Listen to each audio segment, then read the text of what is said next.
So thank you all so much for being here. I really appreciate it. And thank you, Prizm and Mikhail, for inviting Black Lives Matter to be a part of this larger conversation about art, about Black people in the art world, about the art world's relationship to Black people, and really, want to honor Prizm's role in interrupting what is traditionally a pretty white space, not just at Basel, but in the art world at large.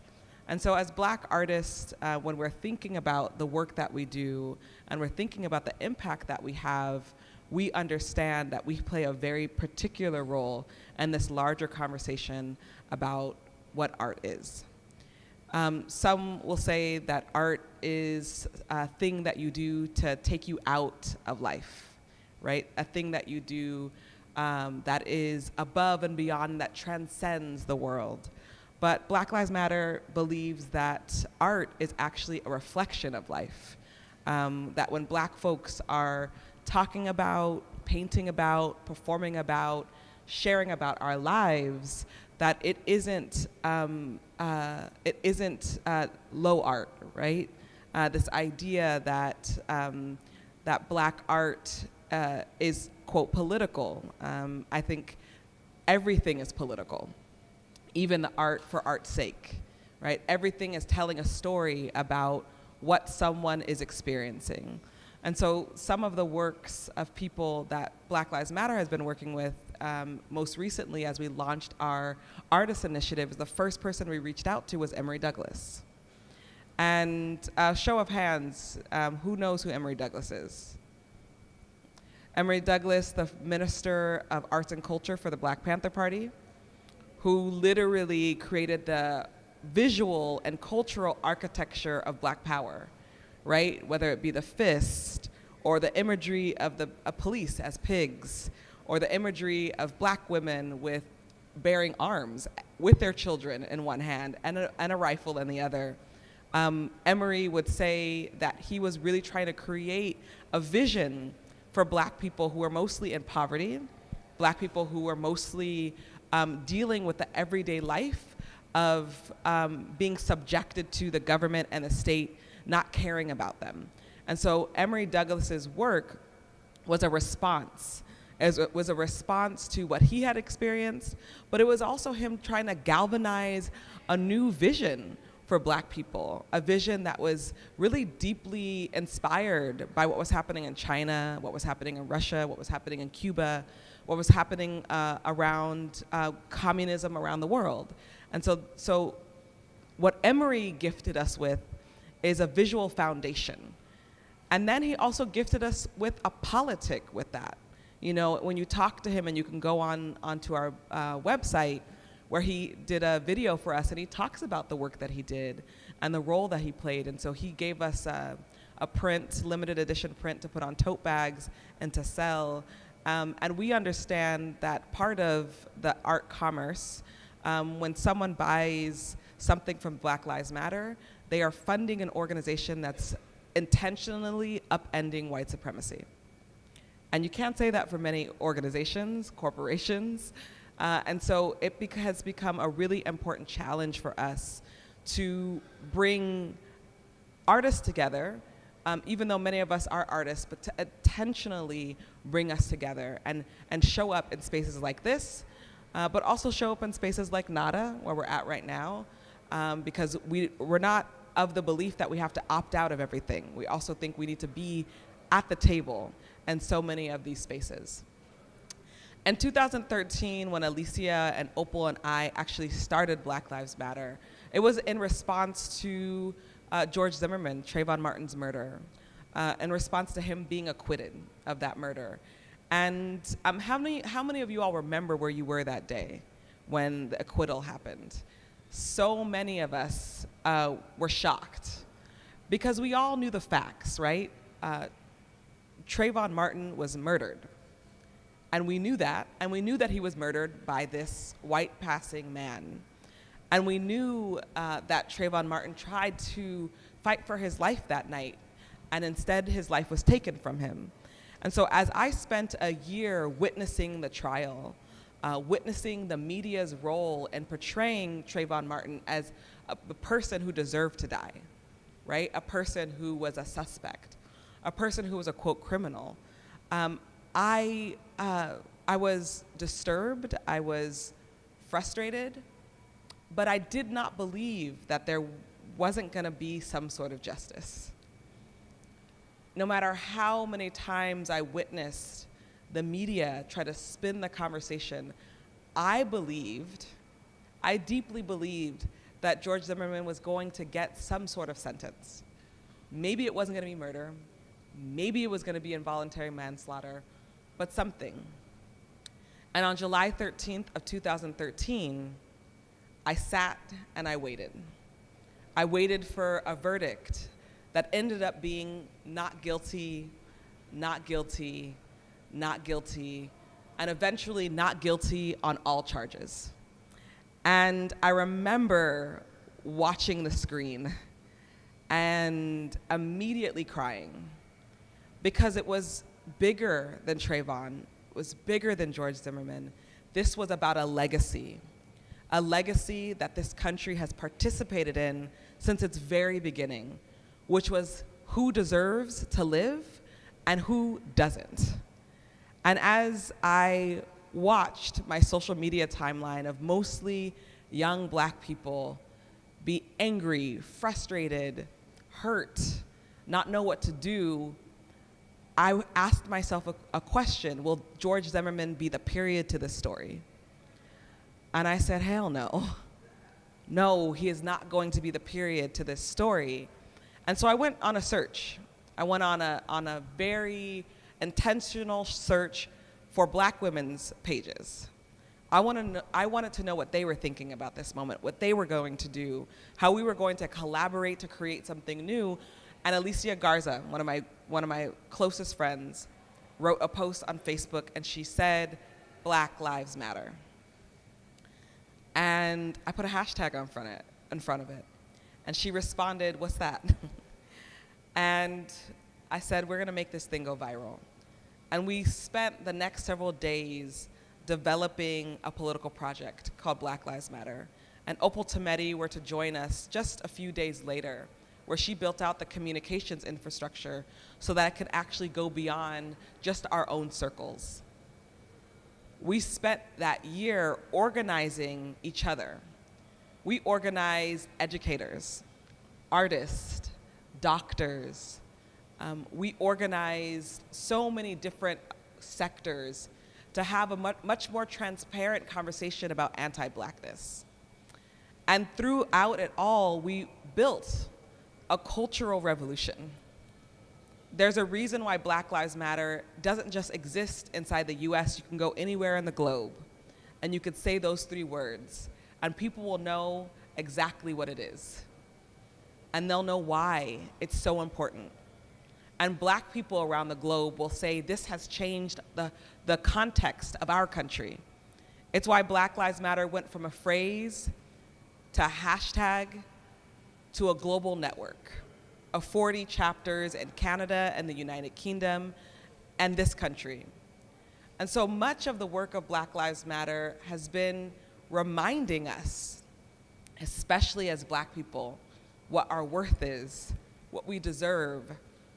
So much of the conversation about Black Lives Matter has centered on Black death, has centered on creating new hashtags for every person who dies at the hands of a vigilante or a cop. Yes, that is part of Black Lives Matter, but the other part of Black Lives Matter is about Black life. It's about imagining Black people living and thriving. It's about allowing us, both Black folks and our allies, to go beyond Black death. And I think this is incredibly important. We've experienced over the last 5 years so much death. By year 2 into Black Lives Matter, I just remember thinking, I can't write another hashtag. I can't do it. There has to be more than this. There has to be more than eulogizing every single person that dies. And so Black Lives Matter is also about celebrating our accomplishments, celebrating our resilience, And part of who does that best are artists. Some of the most brilliant Black artists are able to articulate a vision for Black life. We have here, how many of y'all have checked out the Black Lives Matter booth at Prizm? Okay, right afterwards, make sure you check it out. I'll also be doing a performance piece afterwards. But we have created this vision inside of these booths that is led largely by Damon Turner from the Trap Hills team, a vision of beautifying our spaces, creating new life in our spaces. There's a reason why we have an acupuncturist in our booth. We believe that we have to create our own spaces of healing, that we have to be a part of that practice of envisioning something new. We have artists in the booth here, such as Damon Davis, who has an actual opening tonight in Little Haiti. His work is an entire series on creating new myths for Black people. Right now, the myths that we have, that's really been fostered by white supremacy, the myth of the drug dealer, the myth of the single mother. He's created an entire series that is a new mythology, literally Black gods. And these gods have full-on origin stories. And he's presenting his solo show tonight, and we have some of his works here. And I thought it was important to highlight Damon Davis's work because Damon Davis is not responding to the death. He's not responding to the media, although his work has been responsive. He's actually creating a new lane for Blackness, a new vision for Blackness, and I think that's incredibly important for us to be doing as artists. Another artist we have in the booth is Otto Abasi. Otto is a young brother from Inglewood, of Nigerian descent, and his work is beautiful, both beautiful to look at, but also beautiful conceptually. He's thinking about the ways in which we challenge and obstruct young Black boyhood in particular. And he has some images of a young boy on a little rocket looking up to the sky. This idea that Black boys can vision too, that they can have access to their imagination. So much of what we live in right now was imagined by somebody. White supremacy isn't innate to our culture. Someone imagined it. Someone imagined people being inferior. Someone imagined having handcuffs. Someone imagined a jail cell. We can actually imagine something differently. We can imagine Black people being able to live in our communities and live long and thriving lives. And so I'm super grateful to help be a part of a collective imagination. Black Lives Matter isn't anything new. We come from a long legacy of freedom fighters. Black folks who made very particular decisions to fight back, whether it was on slave ships, whether it was on plantations, whether it was during the Reconstruction or the rise of the Black codes, whether it was challenging Jim Crow, challenging apartheid, and now challenging mass incarceration, mass criminalization, and the unemployment rates in our community. We have always had Black folks fighting for our lives. We have always had allies fighting on behalf of Black people. And I always say this to people, when Black people get free, everybody else gets a little bit more free. Thank you, and I don't know if you want to open it up to Q&A. Okay, so I think this is the only mic, so I'm gonna give it to you. So if folks have any questions, there's another mic. We can open it up for Q&A. Does anybody have questions for Patrisse?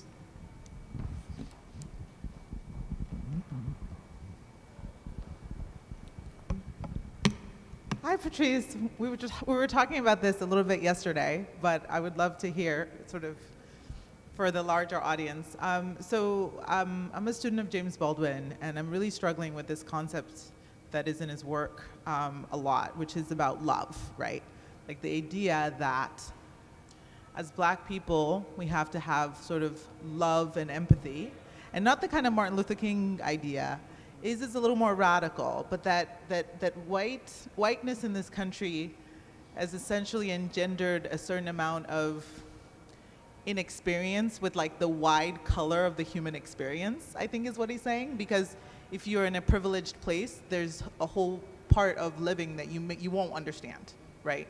And he sort of encourages, I think, this is my takeaway, that you have to have love and you have to have empathy, and a sense that they are actually struggling as a result of sort of their benefits of white supremacists, of supremacy, that there's a cost to white people. And I'm really struggling with that. I'm not sure that that's the case.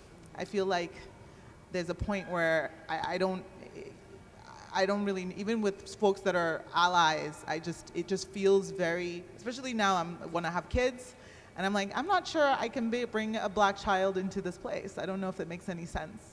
I don't know if my question makes sense, but it was sort of in the context of our conversation we were having yesterday, and I would just like to hear your thoughts on that. Well, I mean, I think you're asking a philosophical question about what happens to a group of people who's taught and raised and has centuries of that in their bodies of being superior. Yeah. What I'll say is you don't get rid of that idea, those feelings, those institutions overnight.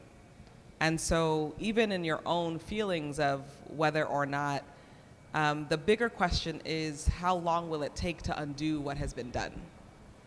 And what part do we play in helping undo it? You get to make a decision on that. The good news is that you have autonomy, right? You get to decide how much of yourself you sacrifice, how much of yourself you don't. You get to decide who you're in relationship to. I always talk to folks about the culture that we live in, especially in our movement cultures, which is a culture that is very much, you're either in or you're out. But I like to think about it less about in or out and who you're deciding to build your community with. So whoever is in your community, they're worth fighting for, and you're worth fighting for too. And if there's white folks in your community that you're building with, this is not sort of the random white person on social media or at your job. I'm talking about who's in your community, who you identify as a sibling, someone who you know they're gonna fight for you and you're gonna fight for them. You get to set those parameters. Every single moment is a microcosm of a much bigger world. And I think the questions you're asking yourself are very important. They're very necessary and they're very useful, especially in a moment like this where every single time white folks are disappointing us, especially when it comes to who they're voting for and who they're allowing to come into power. Because we know now that we have statistics that Black folks did not allow for this person, 45, to be in office, right? And so this is an important conversation that Black people shouldn't just be having, white folks should be having it too, and our allies, right? Why are we creating a situation where it makes those at the margins more vulnerable? But I also want to argue that why are we creating a situation that actually makes the whole of humanity more vulnerable? This is not just about America and 45. This is actually a planetary fight. This is a spiritual fight. This is much bigger than any of us really understand it to be. And so if we could take a moment to step back from ourselves, our own politics, our self-absorption, human beings are incredibly self-absorbed. We're probably the only animal group that is willing to sacrifice itself, not for the greater good, but only for what it benefits. And so we have to have these philosophical conversations, not just to have them, but to try to understand what's at stake.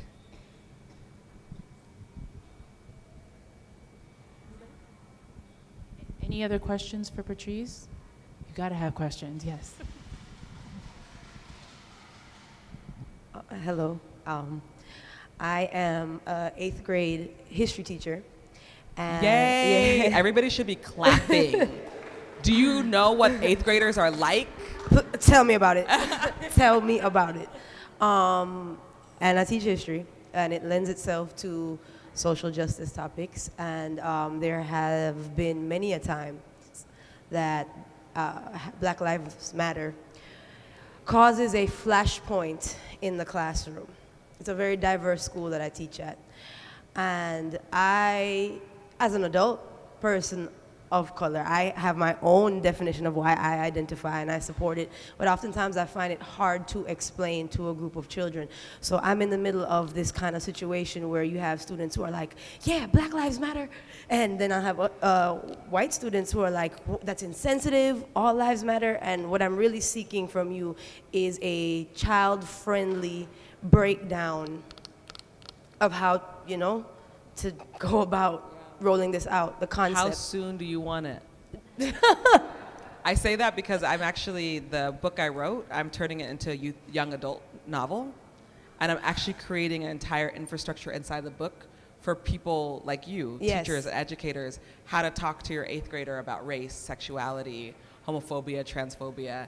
And so there'll be curriculum inside the book. Because it's non-existent. That entire aspect of development, human development, is non-existent in school curriculum. So when you get this situation in the classroom, you're not prepared for it in any way via university. Well, most people, most educators didn't prepare for it themselves. Yeah. So, and I have my ideas where I can be like, well, I know why Black Lives Matter because I can list all of my negative interactions or my family's negative interactions with police and racism and here and there, but then it's me, and I don't want it to be from me. I want it to be, you know, from a standpoint of a curriculum where it's just kind of neutral. Yeah, so I think there's a few ways that I can give you just to be pragmatic in this moment. Using art is always really important for young people. And so whether that is like doing arts and crafts around Black Lives Matter, even doing storytelling, I find it very impactful when I open up a classroom, whether it's young people, teenagers, adults, where people just have the space to tell their story.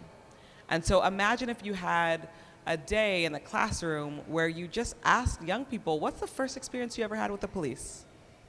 I promise you, and not even a prompt that's like, let's base this off of Black Lives Matter today. No, just a simple prompt.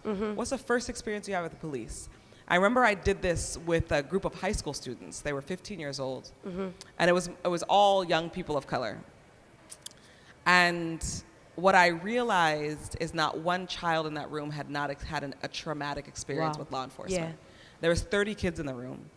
Some kids were as extreme as, you know, they're watching their mother or father being deported out of their home, being kidnapped, you know, to their first interaction with law enforcement being at their own high school campus, you know, being stopped and frisked. And so opening up the space for dialogue so that all the children in the classroom see that you're interested in all of their experiences equally, and that you hold space for their experience, because you might be in a diverse classroom where some young people have never had experience, or their experience is actually really great. Exactly. And that's my if challenge. that's the case, then you ask, well, let's take a deeper dive. Why do you think some people's in the classroom experience has been great and some people in the classroom has not? What do we think about that? Okay, now we can probably bring in some Black Lives Matter. Here, watch this video of, you know, young children talking about Black Lives Matter. There's a lot of YouTube content, now this content. Let's hear, let's uncover. So I think that being a facilitator instead of a lecturer in this conversation is going to be incredibly useful for you. Yes, thank you. And then I think the YA will come out in March if I get it done in time. Yeah. But definitely like before the summer of next year. Okay, thank you so much. You're welcome. Anyone else for any more questions? Oh, here we go.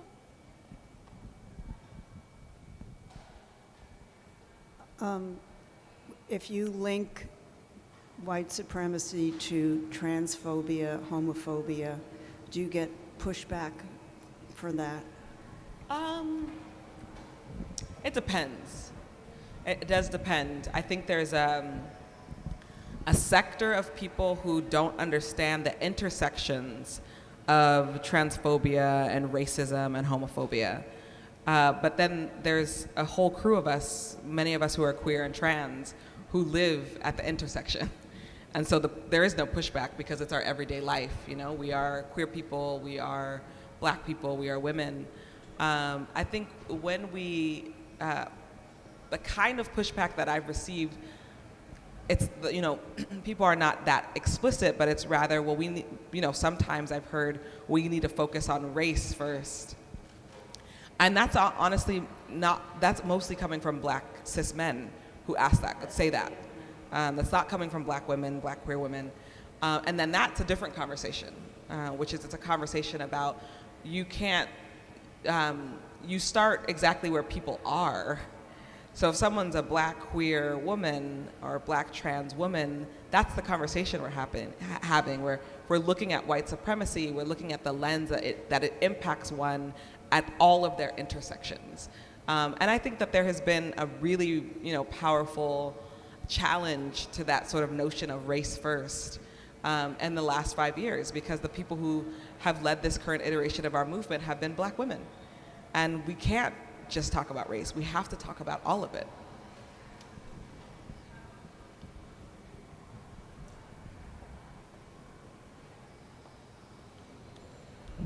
Anyone else?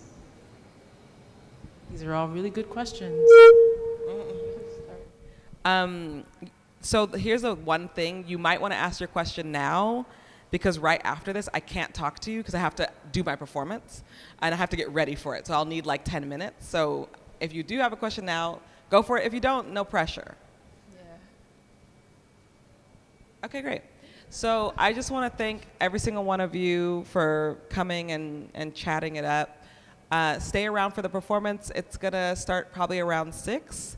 And it's a public performance. So we'll start up here, but we're going to go outside on the sidewalk.